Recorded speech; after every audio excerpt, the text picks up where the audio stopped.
C M ಸಾಹೇಬ್ರನ್ನ meet ಮಾಡಿದ್ರಿ, ಏನು ಹೇಳಿದ್ರು ಮೇಡಮ್? ಏನು ಸಜೆಷನ್ ಕೊಟ್ಟರು? ಏನಾದ್ರು ಮಾತಾಡಿದ್ರು. ಅವ್ರಿಗೆ ಆಶ್ಚರ್ಯ ಆಯಿತು, ಇದು ಹೆಂಗೆ ಸಡನ್ನಾಗಿ ಹಿಂಗಾಗಿದೆ ಅಂತ.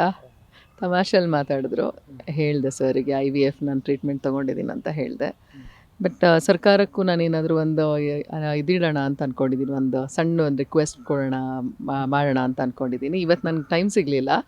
ಐ ರಿಯಲಿ ಹೋಪ್, ಯಾಕಂದರೆ IVF ಸೆಂಟರ್ಸ್ ಎಲ್ಲ ಇರೋದು ಎಲ್ಲ ಖಾಸಗಿ ಸೆಂಟರ್ಸೇ ಇರೋದು. It works out little expensive, ಸ್ವಲ್ಪ ಎಕ್ಸ್ಪೆನ್ಸಿವ್ ಅಂದರೆ ತೀರಾ ಕೈಗೆ ಎಟಕಲಾರದಿರೋ ಅಂಥ ಅಷ್ಟು ಅಲ್ಲ. ಆದರೂ ಸಹ ತೀರಾ, ಯಾಕಂದರೆ ಹೆಣ್ಣು ಅಂದಮೇಲೆ ಅವಳಿಗೆ ಇಟ್ ಇಸ್ ನಾಟ್ ಅಬೌಟ್ ಅವಳ ಎಕನಾಮಿಕಲ್ ಕಂಡೀಷನ್ ಅಲ್ಲಿ ಬರಲ್ಲ. ಅವಳ ಪ್ರಾಮುಖ್ಯತೆ ಅವಳ ಮನೋಭಾವಗಳಿಗೆ ನಾವು ಕೊಡಬೇಕು, ಅವಳ ಭಾವನೆಗಳಿಗೆ ಕೊಡಬೇಕು.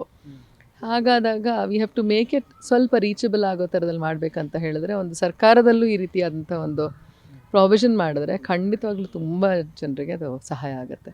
ಇದು ಸ್ವಾವಲಂಬಿಯಾಗಿ ಬದುಕ್ತಾ ಇರ್ತಕ್ಕಂಥ ಮಹಿಳೆಯರಿಗೆ ಇದು ಯಾವ ರೀತಿಯಾದಂತಹ ಅನುಕೂಲ ಆಗುತ್ತೆ, ಹೇಗೆ ಮುಂದಿನ ದಿನದಲ್ಲಿ? Every woman looks for a partnership. ಅವಳ ಲೈಫಿಗೆ ಒಬ್ಬ ಸಂಗಾತಿ ಬೇಕು ಅಂತ. ಅದು ಪೆಟ್ಸ್ ಅಂದರೆ ನಾಯಿಯಾಗಿ ನೋಡ್ತೀವ, ಬೆಕ್ಕು ಸಾಕಿ ನೋಡ್ತೀವ. ಕೊನೆಯಲ್ಲಿ ನಮಗೆ ಬೆಸ್ಟ್ ಆಫ್ ದಿ ಪಾರ್ಟ್ನರ್ ಅಂತ ಬರೋದು when it is not a man, it is only your children. ಖಂಡಿತವಾಗ್ಲೂ ನಮ್ಮ ಮಕ್ಕಳು ನಮಗೆ ಕಂಪ್ಯಾನಿಯನ್ ಆಗಿ ಬರ್ತಾರೆ. ನನ್ನ ಜೊತೆಯಲ್ಲಿ ಒಂದು ಮುಂದಿನ ದಿನಗಳಿಗೆ ನನಗೊಂದು ಕನಸು ಅಂತ. ಏನು ಕನಸಿದೆ ಮೇಡಮ್? ಹೇಗೆ, ಯಾವ ಥರ ಪ್ಲ್ಯಾನ್ ಇದೆ ಮುಂದಿನ ಮಕ್ಕಳ ಬಗ್ಗೆ? ಅಲ್ಲ, they will become my dream ಅಲ್ವಾ? ಹೆಂಗಂದ್ರೂ ಅವರೇ ಒಂದಂದರೆ ಒಂದು ಸ್ವಲ್ಪ ಡಿಮಾಂಡಿಂಗ್ ಆಗುತ್ತೆ ಅವಾಗ ಲೈಫ್. ಇಲ್ದಿದ್ರೆ ಏನಾಗುತ್ತಂದರೆ ಒಂದು ಯಾವುದು ಏನಂತಾರೆ ಅದಕ್ಕೆ, ಒಂದು ಇದೇ ಟಾರ್ಗೆಟೇ ಇಲ್ಲದೆ ಇರೋ ಲೈಫ್ ಥರ, ಒಂದು ಗುರಿನೇ ಇಲ್ಲದೆ ಇರೋ ಹಾಗೆ ಜೀವನ ಹೋಗ್ತಾ ಇರುತ್ತೆ. ಅದಕ್ಕೆ they become and they motivate. ಯಾಕಂದರೆ ಮಕ್ಕಳ ಎನರ್ಜಿನೇ ಬೇರೆ ಅಲ್ವಾ? ಈಗ ನಾನು ಸ್ವಲ್ಪ ಬೇಜಾರಾಗಿದೆ, ಯಾವುದ್ರಲ್ಲೋ ಒಂದು ಹತಾಶೆಯಾಗಿ ಕೂತಿದ್ದೀನಿ ಅಂತ ಹೇಳಿದ್ರೆ ಎಪ್ಸಕ್ಕೊಬ್ಬರು ಬೇಕು. So they will really do the job of all that.